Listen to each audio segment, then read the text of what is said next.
6.2 외환시장 이야기. 안녕하세요, 유기입니다. 비가 정말 많이 왔죠? 피해 없으시길 기원합니다. 장마비던 스콜이던 한번 쏟아지면 엄청 내리다가 잠깐 피해 있으면 어느 정도 그치는 것 같습니다. 너무 바쁘게만 살지 말고 조금은 쉬어가라는 의미일까요? 암튼 시간이 지나면 제자리를 찾는다는 생각입니다. 환율도 그래서일까요? 당장이라도 1,600원 갈 것 같이 올라가더니 다시 1,400원대를 찍으며 1,500원 선에 턱걸이하고 있습니다. 자, 그럼 7월 13일 이번 주 외환시장의 변동 요인 살펴보겠습니다. 좋아요도 좀 눌러주시고 구독도 좀 해주시면 감사하겠습니다. 그럼 시작하겠습니다. 지난주 굵직한 이슈들 짚어보겠습니다. 미국과 이란의 전쟁은 트럼프가 갑자기 휴전이 끝났다고 선언했습니다. 이란의 호르무즈 유조선 공격 이후 미국의 반격이 있었고 이후 트럼프는 휴전 종식을 선언합니다. 그리고 바로 다시 휴전은 이어질 것이라고 언급을 했지만 최종적으로 휴전이 끝났다고 금요일 밤 재확인했습니다. 하지만 미국 증시와 유가 그리고 환율은 소폭의 변화는 있었지만 예전만큼의 큰 변동을 보이지는 않았습니다. 미국의 경제지표는 현상 유지 혹은 살짝 경기 하강 정도의 선에서 마무리되었습니다. 구매관리자 지표도 소폭 하락했고 기존 주택 판매 지표도 소폭 하락했습니다. 의미 있는 큰 변화는 아니지만 금리 인상을 조금은 머뭇거리게 할 수 있는 요인이었던 것 같고 그래서 달러는 소폭 약세의 모습을 나타냈던 것 같습니다. 일본의 국민연금격인 공적연금이 우리나라처럼 환율 방어를 위해 투자의 방향을 해외에서 자국 내로 돌리는 결정을 발표했습니다. 해외 투자 자산의 일부를 자국 내로 돌리겠다는 언급을 하면서 엔화 환율이 소폭 하락했습니다. 하이닉스의 미국 나스닥 상장이 순조롭게 첫날을 마쳤습니다. 149달러의 공모가를 시작했는데 168달러 선에서 마감했습니다. 이에 시장의 반도체주들은 긍정적인 신호로 상승하며 마감했습니다. 잠깐 살펴보고 가겠습니다. ADR이라는 것은 미국 밖의 다른 나라 기업의 주식을 미국 증권거래소에서 거래할 수 있게 만든 증서입니다. 하이닉스는 우리나라 기업이니 한국 증권시장에서만 거래할 수 있습니다. 미국 사람들이 하이닉스를 사고 팔려면 달러를 가져와서 환전을 하고 계좌를 만들고 그런 뒤에 사고 팔고 할 수 있는 겁니다. 귀찮죠? 그래서 한국의 하이닉스 주식을 담보로 미국에서 예탁증서를 발행합니다. 이 예탁증서를 나스닥에 상장해서 사고 파는 겁니다. 우리나라에서의 이름은 하이닉스, 미국 주식으로 바꾸면 하이닉스 ADR이 되는 겁니다. 근데 이게 기존의 주식을 담보로 바꾸는 게 아니라 새로운 주식을 발행해서 하이닉스 ADR을 만드는 겁니다. 추가 주식을 발행하는 거죠. 그래서 미국 투자자들이 하이닉스 ADR을 사면 그 돈이 하이닉스로 직접 들어가는 겁니다. 최대 300억 달러 정도의 투자금이 들어올 것으로 예상하고 있습니다. 하이닉스 입장에서는 300억 달러 정도의 새로운 자금이 생기는 겁니다.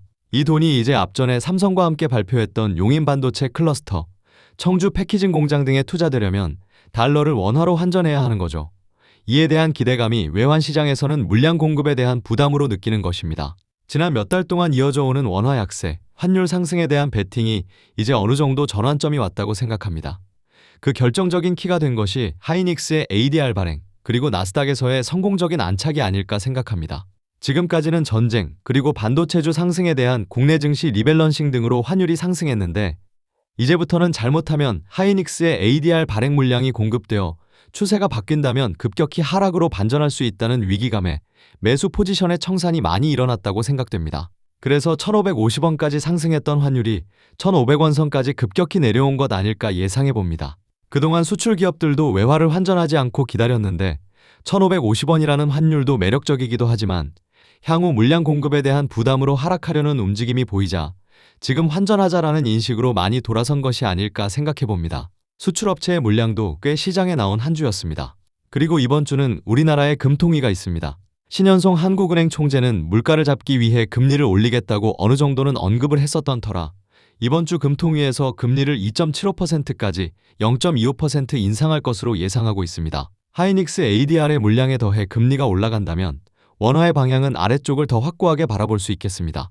이번 주 주요 체크포인트를 정리해보면 우리나라 금통위에서는 금리를 올리느냐, 시장은 향후 금리의 방향을 어떻게 예상할 것이냐, 그리고 미국에서 하이닉스 ADR 주가가 어떻게 움직이느냐, 또 수출업체의 내고 물량은 계속 나오느냐, 국내 증시에서의 외국인 동향은 순매수로 돌아설 수 있느냐, 그리고 이번 주 발표될 미국의 소비자 물가, 생산자 물가 등 물가에 대한 지표가 어떻게 나오고 이에 대한 해석으로 금리 인상에 대한 기대감이 어떻게 변하는지 지켜봐야겠습니다. 그리고 차트적으로는 1,500원의 지지선이 과연 무너지고 1,400원대에 안착할 수 있느냐를 봐야겠습니다.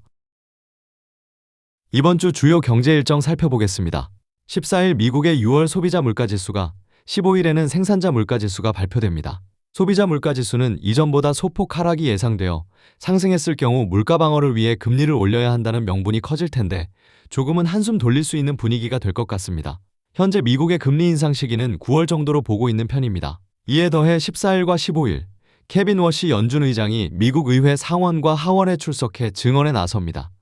여기서 금리에 대한 힌트가 주어질지도 지켜봐야겠습니다. 우리나라 금통위 하루 전인 15일에는 캐나다 중앙은행도 금리를 결정합니다. 동결을 예상합니다. 그리고 16일 우리나라 금통위가 있습니다. 이번엔 2.5%에서 2.75%로 0.25% 금리 인상을 예상합니다. 현재 시점에서의 인상은 간접적으로 시사한 바가 있어 기정사실화되고 있고 향후 금리 방향을 어떻게 바라보는지에 대한 정책 기조에 관심을 가져봐야겠습니다. 이후 16일 밤에는 미국의 6월 소매 판매와 주간 신규 실업수당 청구 건수가 발표됩니다. 이상으로 7월 13일 외환시장 이야기 마치겠습니다. 이번 주는 꽤 중요한 분기점이 될 것 같습니다. 1,400원대에 안착하느냐, 다시 1,500원을 넘어가느냐. 개인적으로는 아래쪽을 예상합니다. 장마가 끝난 건 아니지만 비가 그치니 무더위가 장난 아닙니다. 엄청 더워졌습니다. 비가 오면 비를 걱정해야 하고 비가 그치니 무더위를 걱정해야 하고 어쩌면 우리는 걱정 인형인지도 모르겠습니다. 한 주 건강히 잘 보내시고 다음 주 20일 인사드리겠습니다. 감사합니다.